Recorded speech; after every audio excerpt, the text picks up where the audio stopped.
কুরবানি সামর্থ্যবান প্রত্যেক মুসলমানের উপরে ওয়াজিব।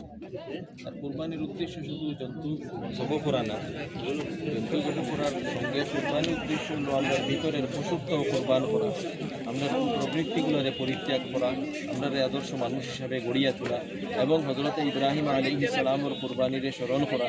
হাদিসের মধ্যে যেটা হওয়া হয়েছে সুন্নাতু আবিকুম ইব্রাহিম, যেটা তোমাতান আব্বা ইব্রাহিম আলাইহিস সালামের সুন্নত।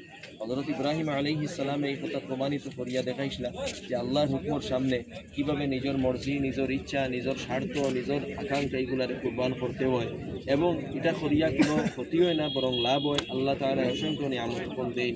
তো প্রকৃত মুসলমানের পরিচিতি হইল যে তার জীবনকে আল্লাহ তাআলার সামনে উৎসর্গিত করে, যে তার জীবনকে আল্লাহ তাআলার মর্জির মোতাবিক অতিবাহিত করে, নিজের স্বার্থরে ত্যাগ করিয়া, নিজের ইচ্ছা আকাঙ্ক্ষারে ত্যাগ করিয়া, ওটাও হইল ইসলাম। এই পাঠ ওটারে আমরা স্মরণ করতাম কুরবানির মাধ্যমে এবং আমরার ভিতরে প্রকৃত ইসলামরে গড়িয়া তুলতাম, আমরার ভিতরে আল্লাহর আনুগত্যরে গড়িয়া তুলতাম, আমরার পশুত্বরেও আমরা প্রবৃত্তি পরিত্যাগ করতাম, নিজের আদর্শ মানুষ হিসাবে গড়িয়া তুলতাম। ওটা হইল কুরবানির মেসেজ। জাযাকুমুল্লাহ।